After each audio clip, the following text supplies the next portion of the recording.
Friends, in the previous lecture, we have discussed the theory of deflection and slope of elastic curve.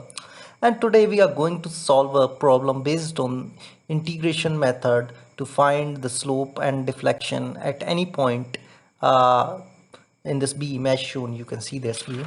And in this beam, between the point A and B, there are many points, infinite number of points, and at any point we can find out the deflection and the slope at any of the point lying between A and B. So using this method that I am going to discuss here. So you can see this is a cantilever beam loaded at free end with a load W. Okay, you can see this. This is the load W acting at the free end at the point B.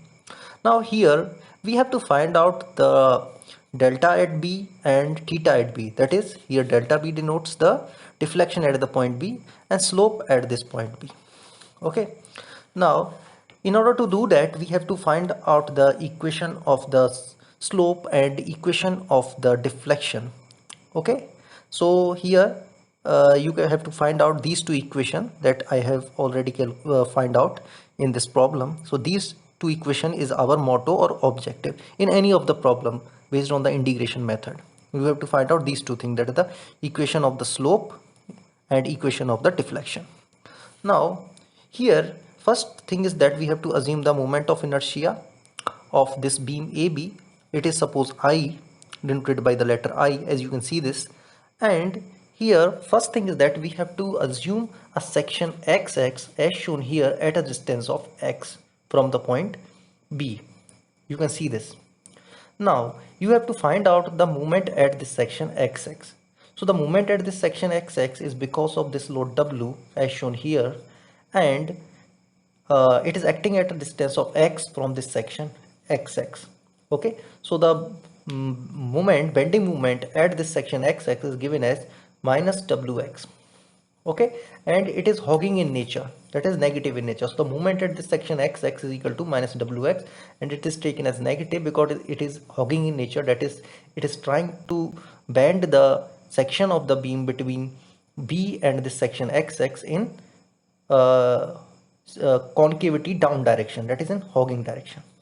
Now friends, in these type of problem, the moment at any section in case of elastic curve is given by this equation EI d square y over dx square. So substituting moment at xx as EI d square y over dx square x shown here, you can see that the equation will become like this. Now when we move further, then we can integrate this equation, and if we integrate for the first time, then we will get this equation as shown here. Here C1 is the constant of integration, and here x is integrated into x square by 2. So we will get minus wx square by 2 as shown here. You can see this. And this equation is equation number 1. Now if we apply the boundary condition, we know that at x is equal to L, that is at the point A, the dy over dx is 0, that is the slope is 0, because we know that at fixed end slope is 0. So when you put the value of x is equal to L in this equation 1, okay, here, and the value of dy over dx is 0 in this equation number 1, then we will find the value of C1, the constant, will come out to be WL square by 2 as shown here. You can see this. Now rewriting the equation 1 by putting the value of C1 in equation number 1, this constant, if I put this constant C1 WL square by 2 in the equation number 1, then I will obtain this equation as shown here by equation number 2, and this equation is called the equation of slope. Why it is called the equation of slope? Because dy over dx term is coming in this particular equation. That's why it is called the equation of the slope. Now when we integrate this equation of the slope, that is the equation number 2, this equation if we integrate, then we will arrive at this equation denoted by 3, letter 3. And here you can see that dy over dx is converted into what? Y. Okay, it is converted into y, and here the constant C2 will arrive here, okay, on integration. Now we have to find out the constant C2. So what we have to do, we have to apply the boundary condition again to the equation number 3. So at x is equal to L, we know that y is equal to 0 because point A is at the fixed end, and at fixed end we know that the deflection is always 0. So at x is equal to L, you can see in the diagram, if x is equal to L at the point A, then the y is equal to 0. So when you put the value of x is equal to L and y is equal to 0 in this equation, that is this equation number 3 as shown here, then you will get C2 as minus 1 by 3 WL as shown here.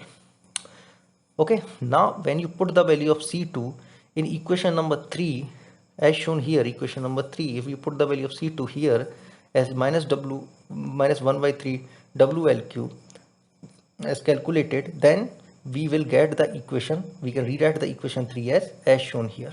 You can see this, I am rewriting this equation, and the final value of the y will obtain. We can obtain this by taking the ei on the left side, on the right side, and putting it into denominator. You can get this equation number 4. This is the equation of deflection. Why?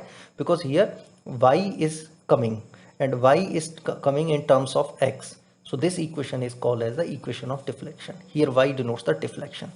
Now if we want to find out the slope at b, then we have to use the equation of the slope. That is, we have to use this equation, that is the equation number 2, that I have already written here below this slope at point b. Below this heading I have already written here. Now at point b we know that the value of x is 0 and dy over dx we have to find out, that is the slope we have to find out, because dy over dx is here, it denotes the slope. So when you put the value of x is equal to 0 in this equation of the slope, then you will get dy over dx as wl square by 2ei. So it is the slope at the point b. So theta at the point b is equal to wl square by 2ei. Similarly, deflection at point B can be found out by using the equation number 4, that is the equation of the deflection, by putting the value of x is equal to 0 at the point, because at the point B x is equal to 0. So y can be find out if you put the x is equal to 0 in this equation as shown here. In this equation, if you put the value of x is equal to 0, then you will get the y is equal to minus WL by 3ei as shown here. So delta B, that is the deflection at B, is equal to minus WL by 3ei. Now here negative sign denotes the deflection is going in negative y direction. So friend, this was all for today's topic, and if you like my video, you can subscribe my channel and also press the bell icon for the notification of upcoming video. So thank you friends for watching.